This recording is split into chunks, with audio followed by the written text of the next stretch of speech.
It is the final Friday in the month of May. We are going to close things with 3 surface card of racing. What do I mean by that? Stay tuned and we'll tell you more. Elisa Blow alongside yours truly, that being Jeff Bratt. So the E.P. Taylor turf course has got some old grass on the back side, some newer turf on the front side. The inner turf course, obviously one of the newer surfaces that we have here in the Tbred as well. So Elisa, we're finally going to get onto the turf today. See, we weren't sure yesterday. I know. Just if we would or not. We were off the grass yesterday, and that made sense because we had some rain the day before, but it looks like the weather gods are going to be on our side, finally. And I have some other good news. You're going to see the sunshine over the next couple of days.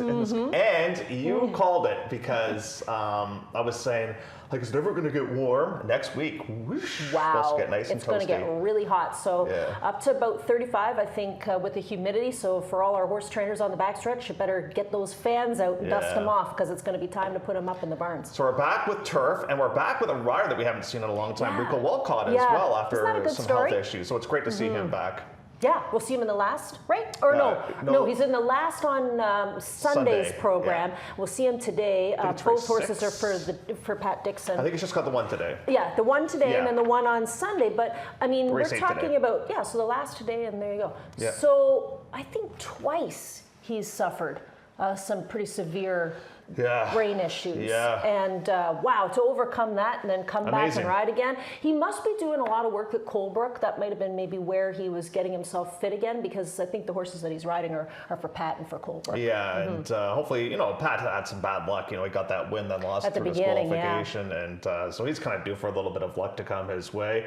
One barn that's off to a bit of a good start right now is Nick Gonzalez outfits, and he wrapped up the program last night. Nick Nazawenko, you mean?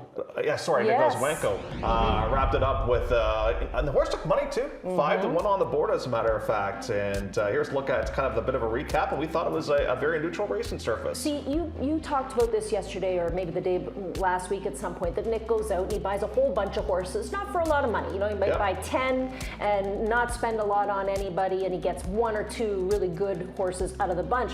Well, so far what he's bought over the winter months this year have been pretty nice, because the horse that he won with in the last yesterday, Speak Up, was purchased for only $2,800 off of a digital sale, and was coming in off of a long layoff. So that barn that took a while to get motoring last year is really off to a good start this year. And he's kind of a cool gentleman to talk to, Nick, because his dad, him and his dad, they've had all kinds of success throughout the years. But it is really kind of like a family operation, that organization. And the fact that they're able to kind of find these diamonds in the rough and have some success along the way, that's kind of cool to see. So hopefully that's a good sign of things to come. But, overall, yesterday night, we did see the track being pretty fair. And it got a little quicker maybe as the night went on, but we got better quality horses as the night went on. Yeah, and a couple of nice storylines last night, too. The first one was Little Teddy, right? For sure. I mean, this horse has really come back much stronger this season as a 4-year-old for Santino DePaulo and York Tech, so they've got to be really happy with that. And the other nice story I thought yesterday was Super Success. He goes, he's an old guy, he's 9 years old, he goes kind of back and forth between a couple of barns. Now he's back over in the DePaulo barn after being claimed last night, but it's nice to see those old guys do good things. So I tell a little bit of a secret about Elisa. She likes to visit Costco from time to time. Okay, once in a blue moon, not like some others that I know. But when you go to Costco, do you ever buy like the big thing of chips, the variety package? No, I go to buy the big thing of dog poop bags. I go to buy the big thing of toilet paper. Oh, well, you got to do that. Yeah. You got to do that. There's a reason why this segue that failed miserably is we're going to talk about some variety coming up in race number 1 on the program. I did go the other day to Costco because, I have a card, and my best girlfriend is like, can we use your Costco card and go shopping? Absolutely. So this race, I mean, nobody should be 7-5 in here. We have one right now, but I'm taking a shot. Who do you like here coming up in race number 1? I went to the 2-horse. I mean, I'm not going to take 7-5 either, but, there's a couple of things here. First of all, you're looking at horses that are a little questionable, right? The starts are beginning to add up on some of these maidens. And then you have some other horses who are dropping in. But in the case of going a mile and a 16th, I think Audax Minor has the advantage because the horse was winter race. But at one point in time, or at what point is this horse going to get tired? Like, I think, you break your maiden here today and then maybe you take a little bit of a breather because the horse hasn't really stopped, right? What else did I want to mention about that? Oh, you get the good reference to contrivance. I think that horse was, he kind of set himself up in a good position to win that race gate to wire. So it's a decent reference for me. So I'll use the 2 up on top, but you've got the 6 on top, Bourbon on a Holiday, off a 0 buyer speed figure. Now, you know me, I tend to chase horses for a while. Yes. And this is one that I chased last time out, and he was awful. But I'm just hoping that maybe the stretch he might be a little bit better. They've come back, they've kind of tightened the screws a little bit with him in here. I'm hoping from the sprint to a route. And I'm just trying to be a bit of a wise guy with my pick, and they're trying to find a bit of a price. Well, and then, if you got John Coriat in this race, the barn has been doing really good with One Smooth Stone, who's on the drop from 40 all the way down in for 10. Rakista Izan, with one of his better efforts, can be there in the mix of things as well. But that is a definite variety pack coming up in race number 1. Did you ever get... when you were a kid, did your mom ever buy you those lifesavers for stocking stuffers? No. The variety pack? No. Oh, man. Beth. We grew up on a farm in the middle of nowhere. Yeah. You gotta buy her this variety pack lifesaver. You get the mint ones, you get the rainbow flavor. I'll tell you what I get that's a variety pack now. The variety pack of different gin and vodka drinks. Let's talk a little pick 5, see if we can buy you some expensive gin, all right? Second race on the program, going 6.5 furlongs in here. Producer Mike says the maidens battle for an elusive trip to the winner's circle. That is very well put. Elusive is a great word. With this group, that is perfectly said. Now, one is a first-time starter, that being Ringbit. I wonder if Ringbit wears a Ringbit. I would assume so. Better. Yeah. I looked up that horse though. It's kind of interesting. Like Speed Ring is Bruno's own stallion, right? And from what I gather, somebody here is a Samson horse. Is it Speed Ring? This was a Samson horse back in the day? No. Or was it the mare? Hope is back. Anyway, somebody there, the mare's unraced. She's had 4 foals. 2 of them are winners. But hoping for a ring is the full. The full, to this one, who's a 7-time winner. Now, albeit I think some of those are at lesser tracks. But still, 7-time winner's not bad. I did go to the 5-horse move to the country. That's what you were thinking about with the peaches that you were on to me for yesterday. That's right. Second last start out when they used the waiver claim. That was the first start back of the season. Back again here today for the $15,000 price tag. I'll head that direction again. And I'm going to go towards the Donnie McRae horse, Miss O.Z. Josedge. She's, she kind of... something about her from last year. Speed. Yeah. That's the problem. But she's got a wicked turn of foot. Yeah, there was something about her last year, too. Oh, it's too. Physically, yeah. Remember that? Yeah. We'll have to take a look at her when she comes over. I can't quite remember, but we'll remember when we see her. Yeah, you're right. I don't know if she was really big or... I can't remember. I can't remember, but when we see her, we'll know. You're right. Yeah. Right. Good memory, kiddo. Well, once in a while. All right, let's talk about your best bet. You're going to put your chips all in here. Race number 4. With your best bet of the day coming up here in the 4th. 15,000 claimers, denominators of 2 races lifetime. Irish Deputy's a first-time gelding.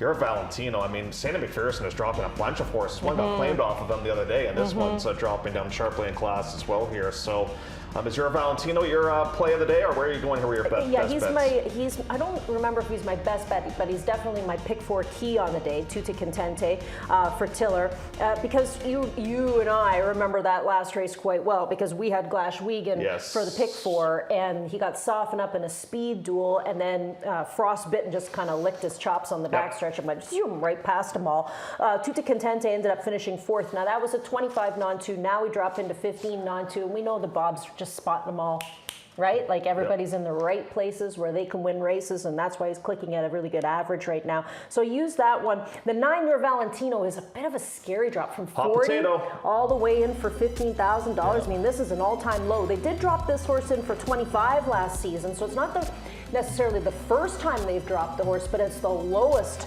that they've ever dropped a horse in for, looking for some better luck here today, and maybe they're looking for a halter and shank to take them home. I'll tell you, these Danny U horses, they continue to run well. Walter Milad yesterday ran a beautiful race again, and Pet Sounds ran great off the bench. I'm hoping he can come back with as good a performance there in race number 4. But just to get back to Tutti Contenti, do you have any concerns that Glass Wiegand, the runner-up from that last race, came back not to run all that great? I know. Didn't we have an excuse for Glass Wiegand last start to another speed duel, right? Yeah, I think we said, you know what I remember saying to myself, I probably said it to you. One more chance? I think I'm going to give him a pass next time, and just, because he might have run 2 really big races, and, maybe needs a little bit of a bounce back. But I'll still stick with this 2. I just think Bob's just putting him all in the right spots. Yeah, no, is he ever. So race number 4, we'll start off the pick 4. Anytime now. Nothing? Nothing? Okay, you want to give Jeff an anxiety attack? Yeah. It's very easy to do. But one of the reasons I have anxiety attacks is like the odd time I get invited to a party. Doesn't happen very often. I invited you to mine and you never came. But it was snowing that day. And I'll say, can I bring anything? And everybody will be, oh, bring some wine. I'll be like, I don't know much about wine, like red, white, I don't know, because I don't drink wine. Box, that's my preferred method. I know how to fill up your glass, though, and fill up my wine. Now, this is a big horse, who I think is probably going to be a little bit happier now to be a year older. Oh, we're going to show you a replay, Jeff, from last year so that you can remember how big Philip My Wine is. Here he is near the back of the bus. Now, this is his last start in the month of July in against Maiden Specialty Company, and it's actually a really great effort from him. He does go really wide on the turn, but here's the scoop. If you read today's edition of the Daily Racing Forum, you'll know that Ron Gearking talked to Angus Buntain about this particular gelding, and the discussion was about why the horse had to be put away. And he said really it was just a minor issue.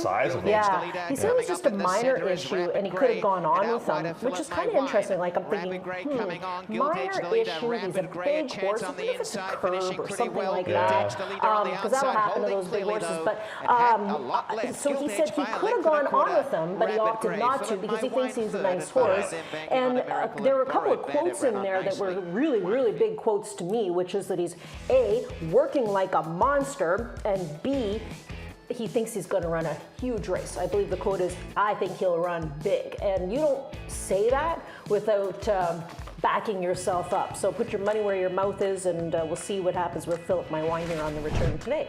Here are 2 people, one's a horse, that can only handle 1 glass of wine. And a thimble, that's all that Robert can have. 1 glass of wine for Robert, that's all he needs. And there's look at Philip My Wine. But, having a nap almost. Yeah, look at the mohawk, I love it. And Robert's hair looks pretty good too. I was going to say, and the horse's hair is nice as well. Jim, here's kind of a quirky thing to ask you. The course is going to have a little cut to it. Do you have any concern when not necessarily on a good course, but when it comes to yielding, playing like really big horses on a given turf course? Yeah, I always do. Yeah. Like, if we have a yielding course, I like to find the smallest horses because I find they don't sink as deep, right? Remember that 14 to Marmy that Roger had? Just a tiny thing. Yeah, exactly. We just kind of skip over it when it's like that. But I'm just excited to see grass racing, let's be honest. Me too. No, I'm excited for that. Okay, topic 5 says DRF best bet. I see how this is going. So Ron hit his best bet yesterday. Yes. So now we got to have the parade because Ron's best bet able to actually won at a really nice price too. Yeah, $9 I think it paid. Now his best bet here is kind of an interesting player in here because there are a lot of droppers on today's card. And here's another one with a new maybe. Well, it's another Tiller horse on the drop. Yep. I use the horse in the top spot too. So. Or do I have it on top? Let me take a look. Well, here. look. I do have it on top as well. That first race is just obviously a bit too tough. It's Time to Shine came back to win again for John Ross, the 3rd place finisher. Awesome Crusader came back to win, and that was a much tougher, deeper group than what this horse is facing here today. So you got to figure that the new classification is really going to help this 10 horse out. And maybe you see a horse beat double digits. You get a little turned off, but I like it when I see the same rider come back again. Yeah, for sure. Yeah, and Sophia's going to get back aboard, and that really is one of Bob's go-to riders. In fact, tomorrow will be a big day. She better get some sleep because she's busy early on the program tomorrow with Patches O'Houlihan for Bob, but the new maybe is where I'm going to go. And then I was looking at this 5-horse Mr. Holden. He's kind of interesting because last year Donnie lost him, and then he claimed him back. Yeah. Winston Blue, I don't know what to do with him. I mean, he's got the back class to win it. I like the fact they're taking advantage of the waiver claim scenario. Do you see what I see, Jeff? Do you see what I see? The 5 and 2nd everywhere? No, that Doug McPherson uses the 2 in the top spot. And he would know this horse. That's his dad's old horse, That's a good point. Saheen Sabachi is the interesting factor for me on that one because, we don't see him ride a ton for Willie. Armada, I should say. Yeah. But when you see him attracted to Go Ride, that's kind of interesting. The reference that I had, because I used him for third, the reference that I had that I liked is the fact that he ran against one of my faves, that was Noah's Ark. Yeah, you do like that horse. I do. He's not here any longer at Woodbine, so it leaves me down to a few favorites now. But he was just a fun horse to watch. His arc has sailed. Yeah, it has. It has. One on plate day when it was pouring rain. It was the biggest hunch of the year. I know. Topic 6. I think producer Mike did this for us. Topic frustration. No, actually, I sent this in. Oh, did you? Yeah. So we have these new topics, and most of the time I let Mike be creative and do whatever he wants to do. But on this one, I said put the topic down as frustration, because this is the most frustrating trip you're going to see on any replay from horses competing on today's program. This is Palace View, who last started out was seen at Gulfstream Park. Now, we're just going to show you the whole race because A, we have the time, and B, because I couldn't even find a spot to mark this replay because he's just in trouble right from the get-go. So this is the only time he's not in trouble, is when he leaves the gate. And then this is, we've talked about this before, it's a great reference, but this is like my drive home on the QEW on a Friday. Like traffic and slow traffic. There is nothing worse for me, and I'm just going to vent here for a minute, than people using the passing lane to drive 90 in. And that's, kind of what is happening with this horse. He's got a racehorse, and there's just never any. Yeah, you can go ahead and highlight it if you want. He's buried. He's buried. Okay. Well, you can find the pink silks, right? See, right here. Exactly. And then just forget about it, Jeff. Remember, you don't have. My Telstra is not working. I don't have fingerprints. You don't have fingerprints. Yeah. Remember when you burned those off years ago? And even you show this move down the backswitch. There's never any opportunity at any point in time for this horse to get out. It's just a frustrating trip from start to finish. So if you have a horse, there you go, who has been in traffic the entire race, and you just want to pull your hair out, and you say, well, next start. Now, if this horse gets a clean trip here today, I think he's gone goodbye. So I'm going to use the Palace View in the top spot. Then I use Frostbitten. I mean, Frostbitten really had things kind of work out his way as opposed to what happened with this horse, because he had two horses ding-donging on the front end, and it just set him up. Even here, Jeff, look, even here, he's trying to run. Yeah, he's trying. And it's just like, and I think somebody kind of smushes him over this way in this race too. He runs right into traffic. Yeah, he gets into a blind switch. I'm telling you. Yeah, that like, was ugly. do you understand what I'm saying when I said I couldn't find a spot to mark this replay because he's just, it's just bad all the way around. Yeah, and that was something. Right? The second and third place finishers have come back to him at a Gulfstream. I kind of like that. You would think potentially he's going to trip out in here. Now, when the rail's out where it is in lane 3 here, I like to find horses that are going to have a bit more prominent early positioning than this horse is going to have. But I think Savachi might be able to pull a rabbit out of his hat with this one. Who'd you use here? I did use that one. Yeah. Causing Mayhem, I don't know what to do with it. I thought it was a good claim originally, but it's not been a good claim. The horse is now in for a quarter, and I got the 4 Warren Charge third. Yeah, the only thing I was thinking about with this Causing Mayhem, and I did write a note, that he might prefer the EP as opposed to the inner. I think he's a very finicky horse. I do. I really do think that. Okay, I'm kind of interested in this next topic. It says 14. I assume that's for the size of the field. And I think this is our first 14 horse we think so. field this year. We're going 6.5 furlongs near maiden 15,000 claimers. I'm taking a shot in this race with the McRae horse. Like, are you really? Owned by I know. a couple of our good friends, yes, former riders. Some old party animals from back in the day. But this could be a real suspect drop. Like, I don't know what to make of this. Or is it just a realistic drop, Always gaps, though, in his career. Always races, layoff, races, layoff. Yeah, I don't, and I was kind of, I don't know. Look, I have some other question marks on him too. I think one of his best races was on the E.P. Taylor turf course. Yep. So, maybe if he gets back onto that, it could work out for him. There's so many droppers in this group too. It's kind of hard to determine, but I thought the drop and pop angle might come with the 9-horse Clinton Daddy's Eye for Eddie Catrine, who's dropping from 40, and a 4th place finish, and this is 3rd start in the Forum cycle. Some people really like to play that angle. Plus you have the Go-Kart Mozart reference. You have the Deputy Daddy reference. Like that go-kart Mozart race back on the 26th of April was turned out to be a good one. Yep. So I think that might work to my favor here with Glitton Daddy's Eye, who takes the drop and pop with Leo Salas aboard. So that's where I'm going to go. You're going to the 10.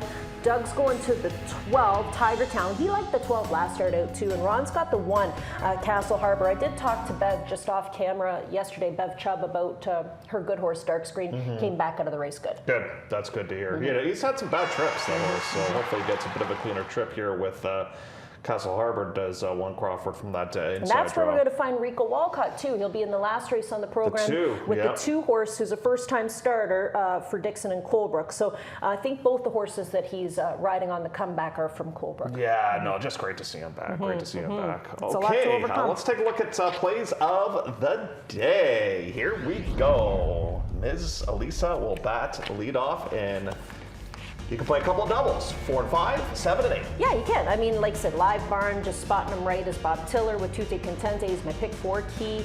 Ready off the rest, Philip My Wine. We showed you the replay on that. Palace View with as a best bet off of that troubled trip.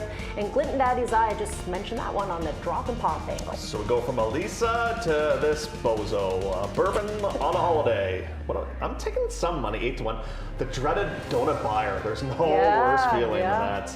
Off the bench, I'm going to go towards the McRae horse in race number 2. I love the way my watch lister ran last time. It went and wild. I thought the inside was kind of good on that day. That one was on the outside, and my best bet is going to be Fill Up My Wine. I kind of like the name of that horse. Very cleverly named, Fill Up My Wine. Woodbine TV Prod, we can't tell you who it is. Can't tell you. But we have to keep this individual anonymous, but ran very well with a second place selection yesterday. Wagstaff is where they're going to go coming up in race number 5. Ron, as we spoke of, is the new baby. Now, Doug says Warren Charge. Now, Warren Charge is kind of a cool horse because this is a speed horse that loves the inside turf course. And I have an inside turf course specialist that I picked on Sunday that has never lost on the inside course, a perfect 3 for 3. This is it that I think will bounce back with a much better race. Yeah, interesting. So we'll see. Not great photo confidence. Interesting. I think I went another direction. Well, yeah, I think Alan J. told you who I liked. Foxwoods has Yeah, got a horse Alan in that J. spot. Foxwoods horse, yeah. Yeah. Sinatard, he's made onto the Clocker report board, coming up in race number 5, and Country Boy Survive. Okay, let's take a look at this one a little bit. Oh, look at this, though. This is an interesting point that he makes. The track was slow the day this horse worked. Okay, so that's May the 11th. Track was slow. Any horse that worked below a minute has come back to run well. You know what the last horse was that we dropped from our pick 4 ticket? That horse right there. Oh. Yeah. Well, it's not too late, Jeff. Well, we can always put it in. Yeah, we can always. And that horse is actually bred for grass. Mare won on turf. Dropped Giovanna Blues. But hasn't raced in a long time. I know. You know, it just doesn't it feel like this year we're seeing so many horses come back off these lengthy layoffs? So many layoff horses that we've seen race. Yep. Speaking of layoffs, we're gonna take a brief layoff right now. Not too long. We have to pay some bills because it was payday today. When we come back, we'll take a look at tomorrow's 4-pack of stakes action. Stay with us. Woodbine Racing Live continues after this. Love horse racing? HPIBet.com is Canada's leader in online horse betting. Access thousands of live races from hundreds of tracks worldwide instantly. Enjoy the most advanced betting tools like AI Smart Picks and exclusive cashback rewards you won't get anywhere else. Join today and get up to $100 in free bets. Get the ultimate horse betting experience with HPIBet.com.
This is the biggest race in the world. Pinch me, I think I'm dreaming. They're off. This is Dubai World Cup. And they're into the stretch. Two of the great racehorses in the world. Giant Killer, by name and by nature. A race for the ages.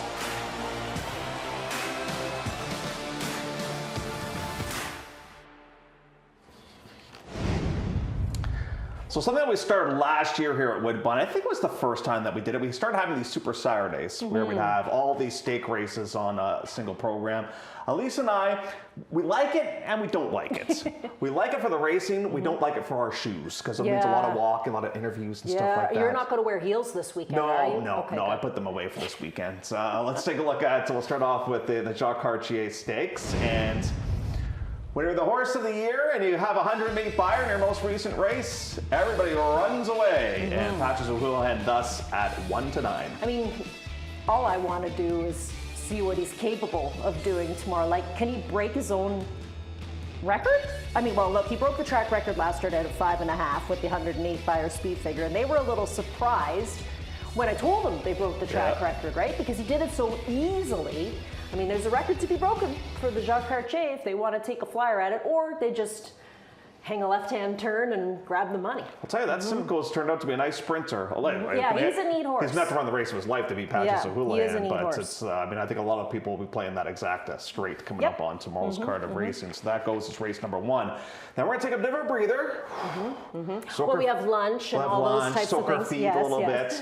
And then we're going to get to race number 8, the HBI Bet Royal North. Now, what is intriguing about this race is the presence of Earhart. Now, Earhart is bred top and bottom for turf. Has never run on the turf.